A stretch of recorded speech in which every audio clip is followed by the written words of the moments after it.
open the door, because as soon as you open the door, air comes in and the turkey will burst into flames. We'll show you that in just a couple of minutes of how that works. So you guys ready to get started? Yeah. All right. We're gonna kind of warm you up a little bit here. So I want to say after me, say Troy Fire Rocks. Okay, ready? Troy Fire Rocks. So, Lee, come on. Ready? Do it again. Ready? Troy Fire Rocks. All right, congratulations. Good job. My name is Lieutenant Chuck Roberts. I am actually retired just a few months ago. We have with me Lieutenant Gormley.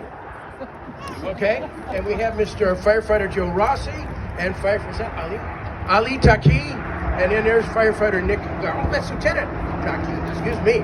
All right.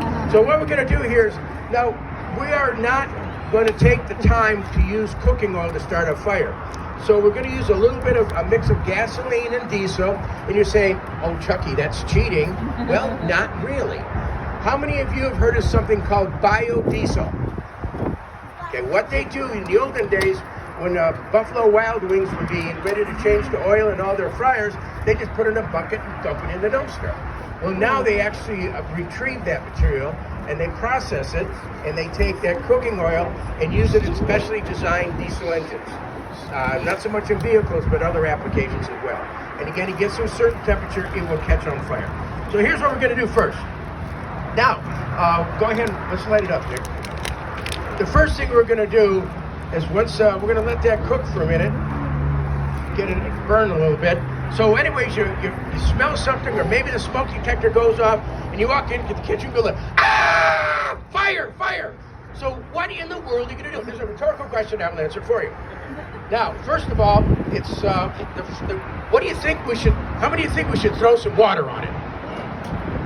Come on, who wants to throw some water on it? All right, first of all, you are correct.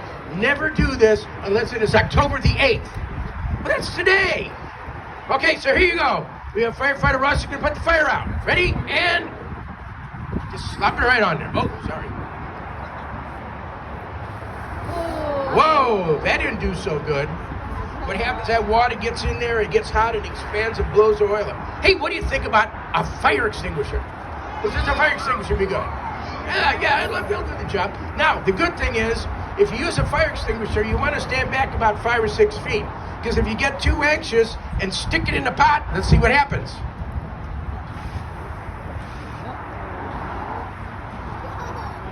Doesn't do any good, doesn't it? It kind of spreads the flame. We're going to move from the fire extinguisher demonstration. So, you can put it out with a fire extinguisher, but you need to stand back about 5 or 6 feet. All right. Give Lieutenant Ali a round of applause. Let's hear it for Ali.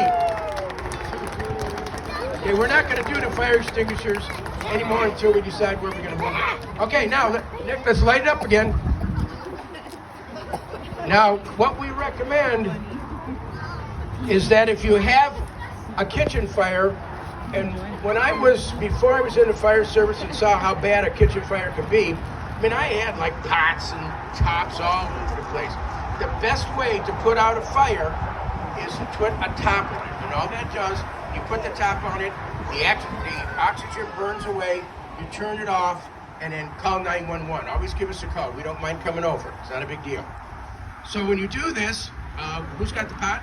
Now, you notice that he's wearing gloves, and he's going to approach it and drop the pot, slide it right across the top, and the fire goes out.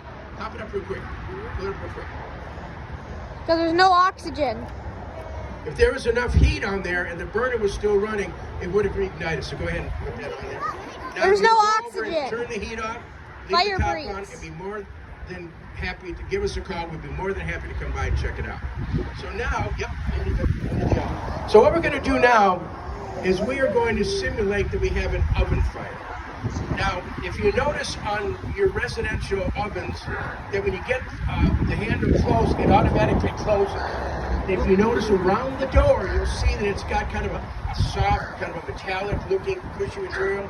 That's there for a specific reason. One is, when the door is closed, it seals off the oxygen in a relatively short period of time, the flame will go out. You'll also notice that when we have the door wide open, if you try to get too close to it, when there's a fire, it's a little creepy for those of you that haven't seen it before. But they are specifically designed. Why don't you guys go kick that door shut?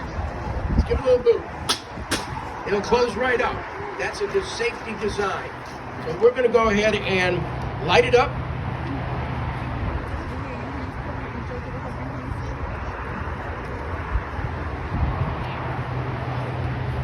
We may have burned off all the gasoline. All right. Yeah, let's go. You're going to add a little bit more of the mix. Again, it's a mix of diesel, gasoline. We put just enough gasoline because diesel doesn't burn very well in the open. So we're going to refill it there.